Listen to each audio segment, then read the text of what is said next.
nitong postponement po ng BARM na talagang nakakabahala, parang nag-polarize rin po ito sa ating mga kapatid na Muslim dahil nga may mga sang-ayon, may mga hindi sang-ayon. May nagbabanta na, ibo-boycott, no? I think ng MNLF, di ba? Kasi sila daw ang magiging daw. Pero kayo po, Chairman, meron rin po kayong pakiusap sa Senado kung magdidesisyon sila, magdesisyon na kaagad. Kayo na po magsabi, ano po ang posisyon ninyo po dito? Are you for the postponement or you're whatever, indifferent po? Ma'am Pat, Ma'am Ali, una muna maliwanag ang inyo pong Commissioner Elections.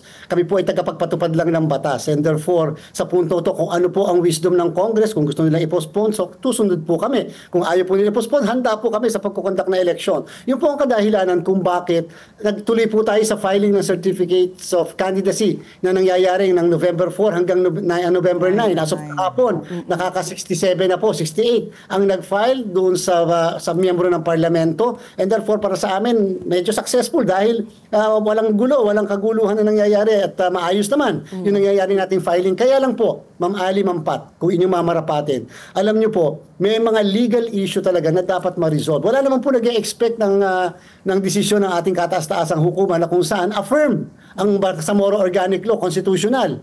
Pero po, tinatanggal po ang sulu. Hindi daw po dapat kabilang ang sulu sa Bangsamoro. Ang problema po natin, yung ating mga kasalukuyang batas po ito, yung organic law na nagkikreate ng Bangsamoro, yung pong election code na nagpapatupad ng mismong pagpapa-eleksyon sa Bangsamoro, yung implementing rules and regulation, na ay kasama po lahat dyan at lagi ang sulu. Katulad po ng membership, Ma'am Ali, Ma'am Pat, 80 dapat ang members. Pag tinanggal mo ang sulu, magiging 73. Kami po ngayon, naghahanda kami, nagpe-prepare kami for 73, pero we are fully aware, Ma'am Ali, Ma'am Pat, teka muna, pero ang nakalagay sa batas 80. Ang election code 80. Ang IRR 80. Pero 73 kami.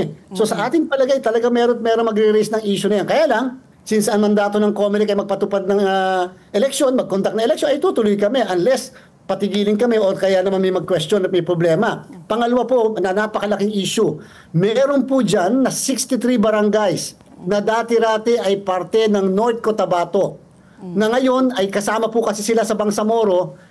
Noong 2022 po, Ma'am Pat, Ma'am Ali, hindi sila nakaboto para sa Senado, para sa congressman at saka sa governors. Bakit? Sapagkat wala po silang probinsya, wala silang munisipyo at wala rin silang legislative district. Ngayon po, na taon na to, kinreate na po yung 8 munisipyo. Pero wala pa rin po silang probinsya, wala pa rin po silang legislative district. Kaya po pag nagkataon at nagtuloy ang eleksyon sa Bangsamoro, ay hindi po sila makakapaghalal sa congressman at hindi rin sila makakapaghalal ng governor kasi po wala po silang probinsya at wala po, dapat po makreate sana yon bago man lang magkaroon ng mga ganitong pagbabago. Yan at napakadami pang legal issues ang kinakailangan kaharapin. And so sana po, number one, kung sila po yung magpo-postpone, sana naman yung mga legal issues na yan, ay yun ang maayos sa panahon ng postponement. At number two, kung talaga pong magdidesisyon, sana po bago man lang mag-December 13, at ito po hindi naman pagpe-pressure sa Kongreso at sa Senado, sana po bago mag-December 13 dahil nagpa-finalize na po kami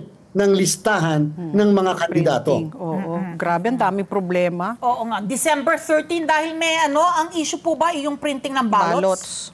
Yes po, Ma'am Ali, Ma'am Pat, alam niyo po, para sa kaalaman ng mga kababayan natin, kung gaano kadami ang bayan at syudad sa buong Pilipinas, ganyan po kadami yung tinatawag nating ballot faces. Yung plates na tinatawag, yun ang ganun kadami ang aming gagawin. Sapagkat bawat bayan, bawat syudad ay magkakaiba po ang kandidato sa buong Pilipinas na kinakailangang maimprenta yung mga pangalan ng kandidato sa bawat balota. Sa senador at party list, wala po tayong problema. Sa buong Pilipinas, pare-parehas yan. Kung 66 halimbawa ang senators, pagkatapos 156 halimbawa ang party list, yan po. Pero siyempre po magkakaiba ang kandidato sa governor, magkakaiba ang kandidato sa congressman, sa vice governor, sangguniang panlalawigan, mayor, vice mayor, sangguniang bayan. Kaya po kinakailangan ma-finalize po kaagad namin yung template pa lang na gagamitin para sa pag-iimprenta ng balota. So talagang by December 13, no? If the Congress is going to come out with decision to postpone, di ba? Dapat, Agad-agad na. oo. I was going to ask, Chairman, for clarification, no? Kasi nga, nagdesisyon na po ang Supreme Court na hindi kasama ang Sulu. So, ano mangyayari? Sulu will just be part of the rest of the Philippines. So, yung 7 seats na lang po na yon mawawala. Ano po mangyayari sa Sulu po? Dahil po sa naging desisyon po ng Korte Suprema.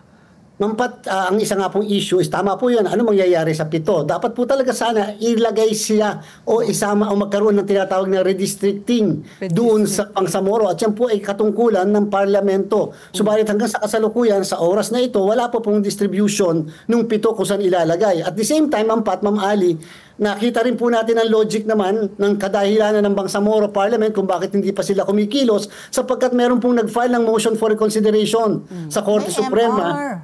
Doon po sa naging desisyon, kung halimbawa i-distribute nga po nila, tapos bigla pong, alam nyo naman, hindi naman po masama mag-speculate, biglang nagkaroon ng ibang desisyon, paano po nila ibabalik yung na-i-distribute na? So mag-create ulit sila ng So medyo komplikado po ng konti doon sa bagay na yon.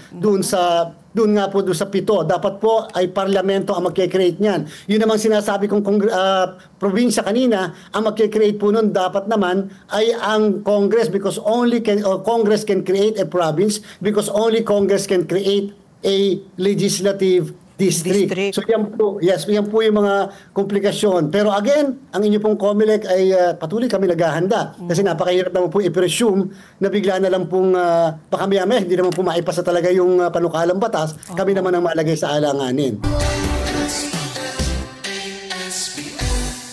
Let's get together. Sunday 25. Sunday 25.